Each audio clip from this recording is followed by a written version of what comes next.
of practice for a Buddhist, the Eightfold Path. And he's given us 8 gates of Zen to practice. And they are, because it's Zen, the first thing is going to be Zazen. The first gate is Zazen, just seated meditation. Everything that we do has to be grounded in Zen practice, Zazen. The second gate of study is Zen study, and what that means is we think of Zen as one thing, but there's actually 2 schools of Zen, Renzai and Soto. Renzai Zen, and they have slightly different emphases. Renzai Zen focuses on what are called koans. Koans are Zen riddles. And we think of Zen as being a very esoteric, philosophical, cerebral activity of trying to figure things out. But in actuality, Zen is the most somatic and physical of the Zen practices, because everything is designed to short-circuit your ability to think and engage your conscious mind. So everything is designed to bring you to an awareness of your mind-body.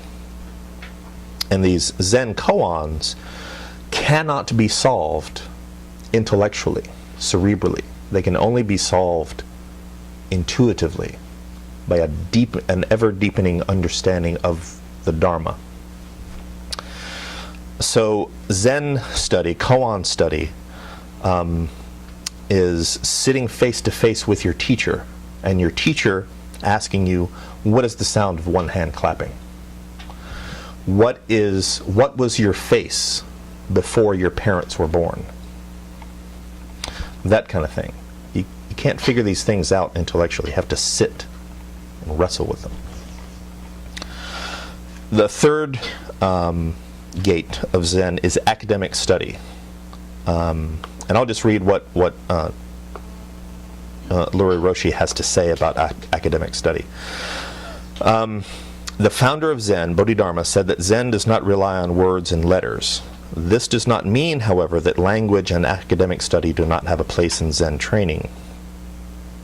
Most Western Buddhist practitioners are not familiar with the historical, philosophical, and psychological underpinnings of the tradition. So the study of Buddhist texts and commentaries is very important to establish a sound religious practice. And what he's referring to is in traditional Zen monasteries in Japan, people enter monastic training, people go to the monastery with what is an equivalent of a master's degree in Buddhist studies, because it's taught in the universities. So Buddhism doesn't have seminaries. You learn Buddhist studies in the university, then you go to the monastery for your monastic training. And that's really the difference between Christianity and Buddhist practice. Is we think of priests and monasticism as a separate thing, but in Buddhism, if you're going to be ordained, you're going to be ordained as a monastic practice. There's no separation of priest from the monastic. The fourth gate of Zen is liturgy, observing the rituals of the tradition, which we already talked about as part of the new monasticism. In Zen liturgy, we manifest in form what we know intuitively. Liturgy makes visible the invisible, bringing into awareness the shared experience of a group. Excuse me. So the training at the monastery is daily participation in the ritual, the observance of the rituals.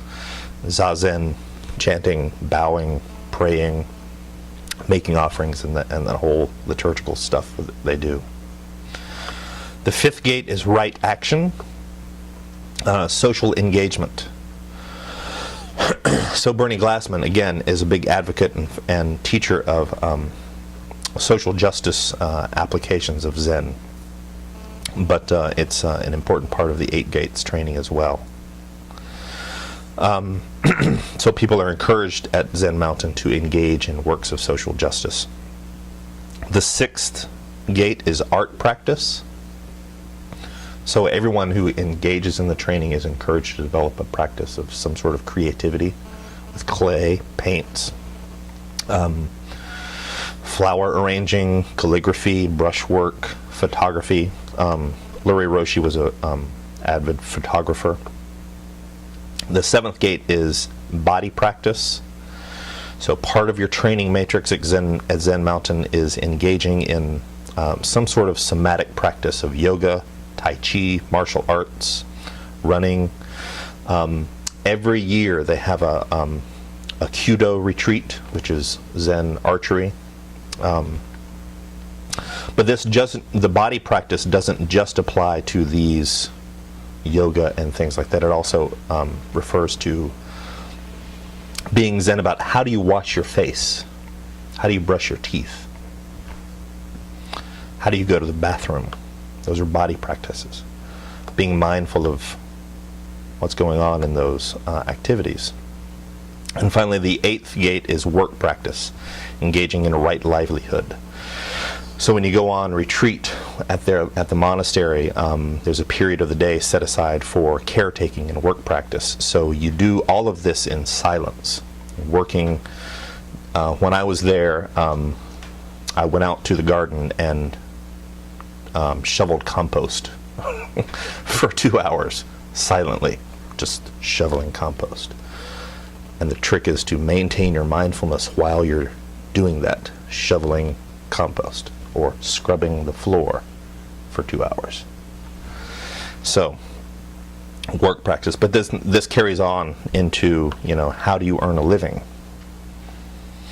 So those are the eight gates of training at Zen Mountain. And the way all this is conducted is, as you progress through your training, these are correlated to the 10 ox herding pictures, which are famous Zen depictions of the metaphors of enlightenment, this searching for the bull, discovery of the footprints of the bull, perceiving the bull, catching the bull, taming the bull, riding the bull home, transcending the bull, transcending both self and bull, reaching the source, and returning to society. So that's what happens at Zen Mountain Monastery, and in most monasteries, is some serious engagement in how do you practice. And so that's what I think that Zen has to offer us. It has applications for new monasticism that way. It gives us some tools to work with about how to practice what we believe.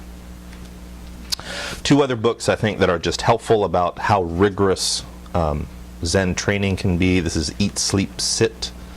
So this is a good book about a guy's experience in the most austere Zen training monastery in Japan. And this is another book, The Training of the Zen Monk, by D.T. Suzuki, who's a big Zen teacher, first brought Zen to the United States. These are phenomenal books that'll tell you really what goes on in the monastery. So that's my little spiel about Zen and practice and monastic practice. That's it. I probably went over my 15 minutes, didn't I?